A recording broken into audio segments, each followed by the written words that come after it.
Hello and welcome to Survive Homeschool with our freezer meals project of ham, cheddar, and broccoli hot pockets and sausage and pepperoni hot pockets.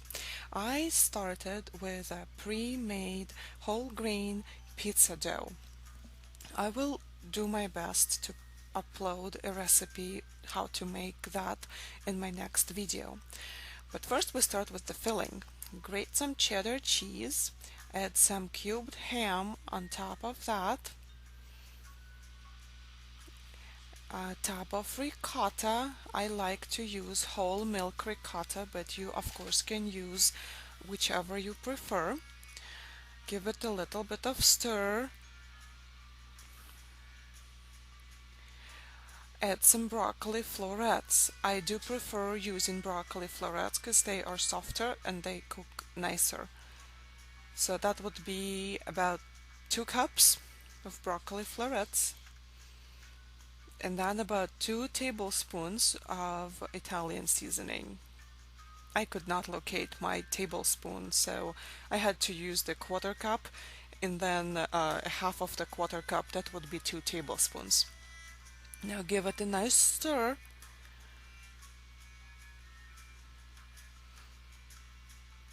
Broccoli is still frozen, so make sure you stir it all nice. It doesn't matter that broccoli is still frozen, it's gonna cook in a very hot oven anyway. Put this away and preset your oven to 500 degrees. I do this ahead of time to make sure that my oven heats up to the right temperature. I also have a thermometer inside of my oven to make sure the temperature is right. Now grab a small bowl and put some olive oil in there. You would need about quarter cup altogether for this whole process. You're gonna knead this on your hands so that the dough isn't sticking, so you don't need to add flour to the dough. Okay, so rub it nicely all over your hands and just dig into that dough. Give it some love and patting. Give it some kneading. Just kind of bring it all down because it's all puffy. You're gonna need more oil. Flour does dry out your hands, so it's real nice that you can work with oil and add some conditioner to your skin. Now I'm gonna knead it a little bit in my hands, just play with it, give it a nice pat, and I'm gonna form a log. Just kind of make it about 2 inches thick, and then use a knife and cut 1-inch pieces.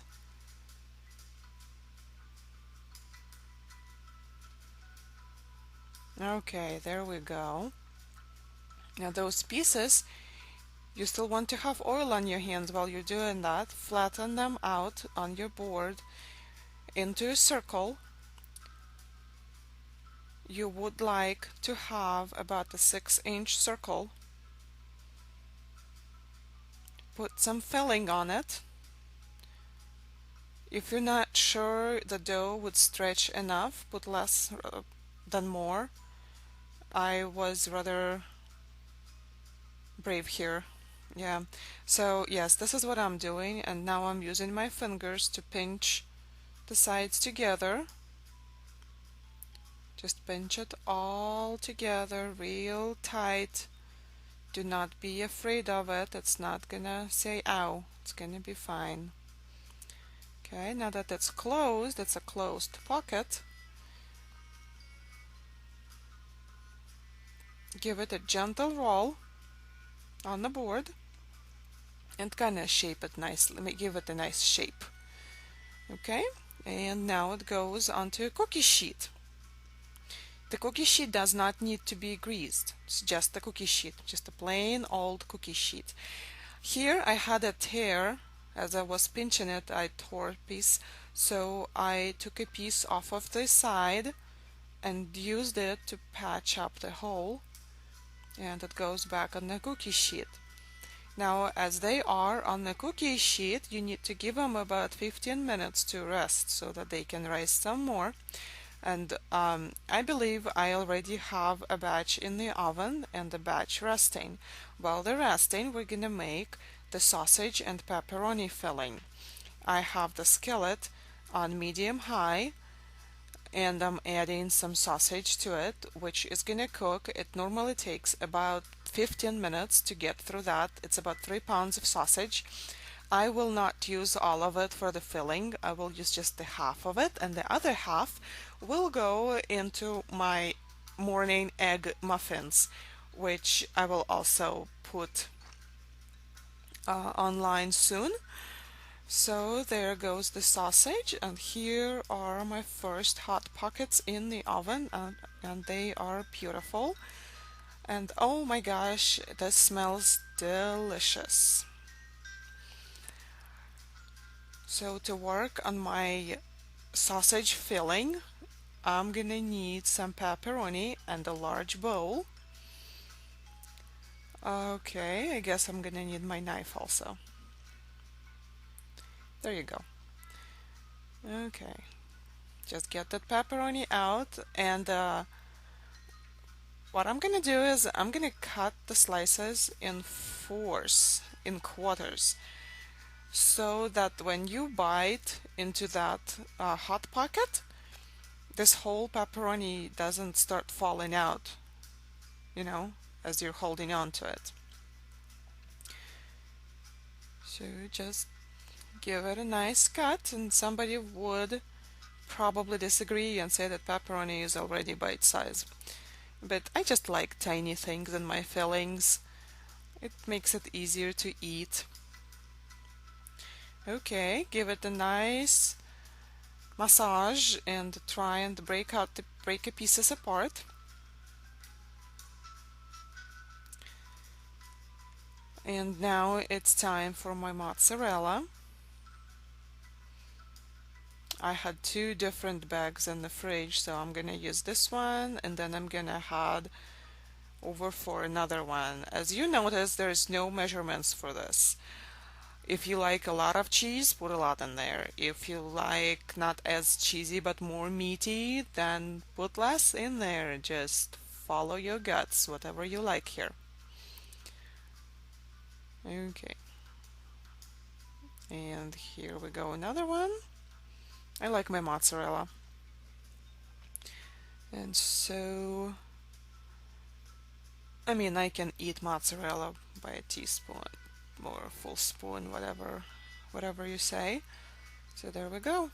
There comes more mozzarella. If I had to eyeball it, I would say there's at least 3 cups, maybe even 4. There could be 4 cups of mozzarella in there. Okay, give it a gentle massage again.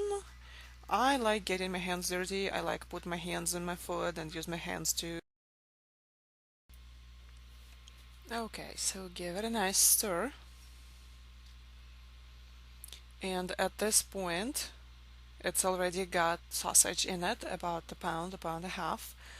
I figured the filling was a little bit too dry, so I add about about a cup of marinara sauce, and mix it all well together. And then when it's mixed, you're ready to proceed making more hot pockets.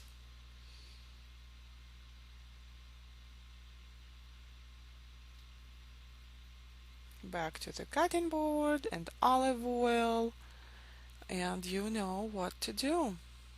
Grab some more dough, shape, shape, shape, pinch, pinch, pinch. Oh, this is the first batch. They're out. They're beautiful. Can you see how sizzling it is? I think the dough broke a little bit. They leaked a little bit because of the whole grain flour. But oh, this is beautiful and they are delicious. We had them for dinner last night, and I have a whole batch for my freezer meal club and for my freezer, and they were so good. Thank you for watching. Please subscribe to survive homeschool. This helps out a lot. Have a great day. Bye.